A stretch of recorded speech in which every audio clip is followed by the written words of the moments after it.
You are still watching Pinoy Big Brother Gen 11, Big Forever!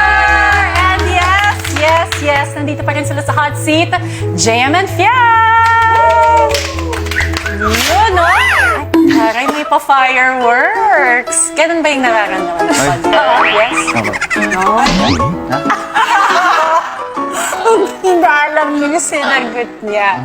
O, yun na nga. Diba, dami nangyari sa loob at iba ang nangyayari sa outside world. Ano reaction mo nung nalaman mo na may JM Fiang? At sumisigaw din sila di ba? Kahit kami, nung nandito kami sa loob ng bahay, hindi namin siya expect. Parang nagulat kami nung mga nakikita na ng edits. Nangyari ba to? Moment na literal na nagbabardago na lang ho kami. Sweet Tapos pala sa sa clip nila, napapangiti ka naman, sabi mo. Ba? Ikaw din naman, sabi mo. Teka. Ang sabi nila, nagulat sila. Ako, hindi ako nagulat. Kayo, nagulat ba kayo? Nagulat. Hindi naman dito, pero we saw it differently. The way the fans saw it. Pero iba sa outside. Dito na nga sa outside world, lagi natin sasabi, di ba? Wala nang lapel, wala nang camera.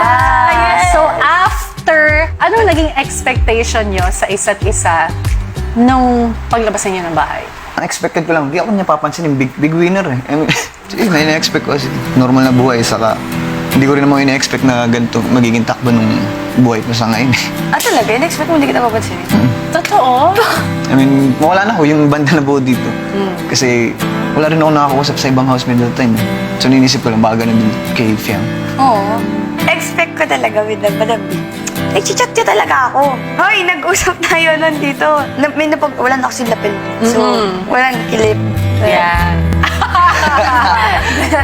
So, nung after party, nag-uusap na kami. And then, expect ko talaga na pagka-uwi or pag naghiwalay na ng expect ko na mag-chat siya. Nag-chat lang. Yes. Are you home? Nagtanong na ako nakawin.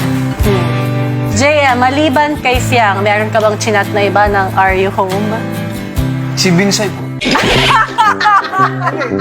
Yon ang iyong kalaban, Fiang. Si Vincent pala. Siyempre dito sa outside world, kita namin na lagi kayong very busy with projects together. Lahat kayo, mall shows. And then you two, you even shoot some content together. So, kamusta ang estado ng relasyon ni JM and Fiang? Ikaw, saan? Ikaw! I can say na mas nag-grow ho, mas nakikilala ko namin isa't isa. Baga mas nadoble ho, o mas... Anong level na? Paano nag-grow? Sige, percent na lang. Kunyari, sa loob ng bahay, 50%. Ganyan. Anong percent? Yung closeness, yung level, yung... My jiggle. 90. 90%. Increasing. Di ba grabe yun? 90. Iba din. Ikaw naman. 100. Okay lang.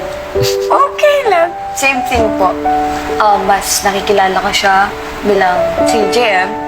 Mas nakikilala ko yung family niya. Mas nakikilala niya yung family ko. Kung paano niya pa protektahan, ganun ko siya pinapahalagahan. Dahil sa word na yan, pinapahalagahan.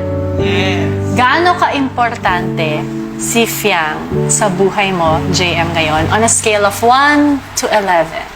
12. Oh.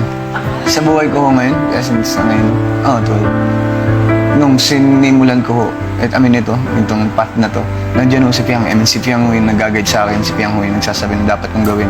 Siya ho yung nakakaalam eh. Ako, wala akong kaalam-alam dito. Simpleng buhay lang ho, meron ako noon. Feel ko hindi ko kaya nang wala yung tulong niya ni Fiang. At Para hindi kailangan naman mo huli. katabi. Kailangan namin ng panel, di ba? Napapa-oo na kami dito. Hindi. Okay, so, approve. Okay, Fiang naman, ikaw, from a scale of 1 to 11, gaano ka importante sa'yo si JM ngayon? Same thing po. 12. 100? Oh, Sobrang importante sa akin tao. Kung before, lahat ng pasan-pasan ko mabigat, simulan dumating siya, lahat ng pasan ko gumaan. Kung may problem ako, nandiyan siya sa tabi ko. Yay! Hindi ako nagsasabi ng gato sa yung words. Hindi ko lang naririnig yan. Uy, pero totoo yun, genuine. Every time, nakasama ko siya, wala akong problema.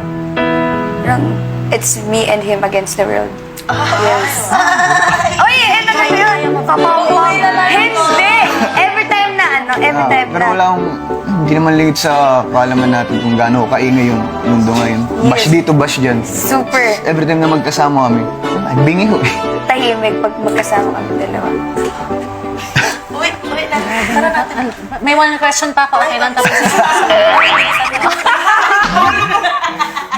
Ito na. May totoong last question na. Totoong last question na. Humarap kayo sa isa't isa and short lang, anything that you want to say to each other. I promise that blank. Vows agad? Dalawa! Dalawa na siya kanina. Ano? Ay, ikaw. Ikaw na.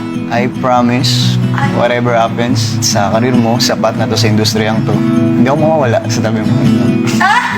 Bakit? As a friend, as a... wala masama din eh. As a supporter. I promise I-close yung kamay. Lock ba lang? Ayan. that I will never, ever leave you. Promise na!